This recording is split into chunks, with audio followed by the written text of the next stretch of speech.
Hey everybody, I hope you're doing well today. A quick little invitation for all of you IB Economics students out there to head on over to bradcartwright.com, a website designed around the IB Economics curriculum with the express purpose of helping IB Economics students all around the world improve their performance, whether that be on an in-class quiz, a test, or ultimately the IB exam. All right, my friends, and to give you a little look and feel for what it's like over there, enjoy this free preview.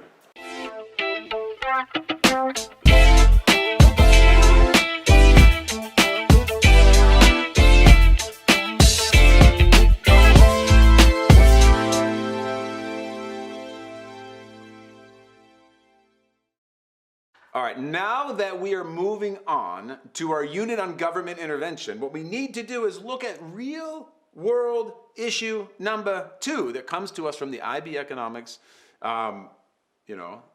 brain, what are they? The IB Economics, chief examiners, the deep thinkers of IB Economics.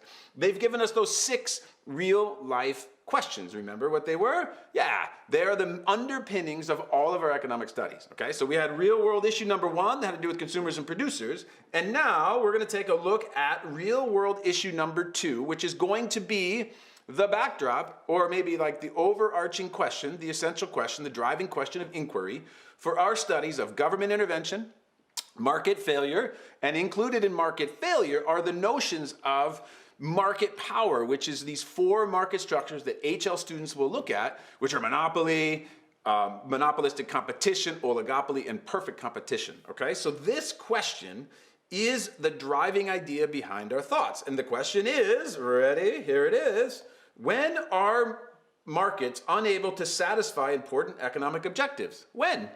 And what are those objectives? And then, does government intervention help?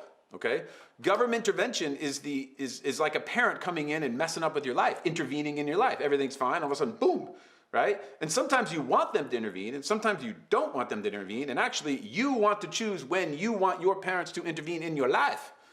But you can't always choose that because the government or your parents might come in and intervene because they tell you that they have more knowledge than you or blah, blah, blah, or they're looking out for the whole household because they got to take care of one part of the house instead of, and maybe that's at a sacrifice to you, just like having 2 kids, right? Consumers and producers, the 2 children of what?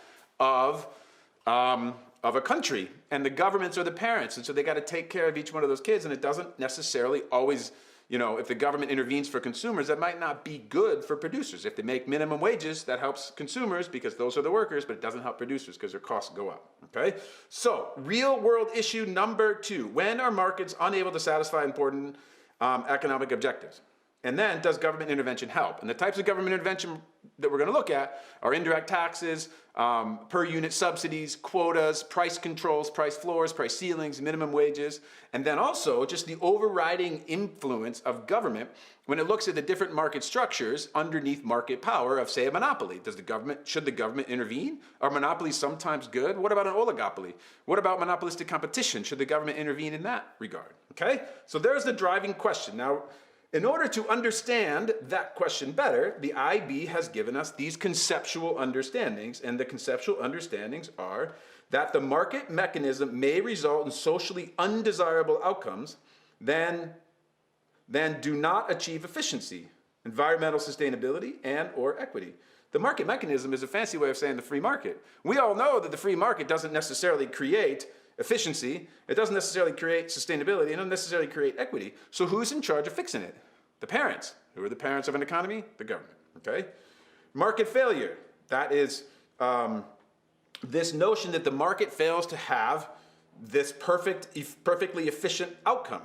So in market failure, this results in an allocative inefficiency and welfare loss, okay? So that's related to efficiency. Resource overuse, that has to do with what? Sustainability, resulting in challenges to environmental sustainability. Inequity, what does that do? That has to do with resulting in inequalities, which of course has to do with equity, okay? So it's all tied up, okay? So governments have policy tools which can affect market outcomes, and government intervention is effective, to varying degrees, in different real world markets, okay? So man, this is getting a little complex, yeah, but these conceptual understandings, these are statements. Don't get stressed about this stuff. These are statements for you to understand why it is that they're asking those questions, or what is the knowledge underneath that question. The knowledge underneath the questions of what governments, when government's getting involved in the marketplace, have to do with efficiency, sustainability, and equity. Efficiency, sustainability, and equity, okay? Remember that. And if you look at the yellow words on there, efficiency, sustainability, equity, right? Intervention, those are some of these 9 central themes or 9 central concepts of IB economics. And as a reminder, here they go again: scarcity, choice, efficiency, equity, economic well-being, sustainability, change, interdependence, and intervention, okay? I bring those up just so you know, like, this is all tied together. And one thing you have to say about the IB economics curriculum and the IB in general: it is an exceptionally thoughtful curriculum. And there you have it, my friends, the number 2 real life issue that we will look at in the next few units of government intervention, market failure, and market power. See you there.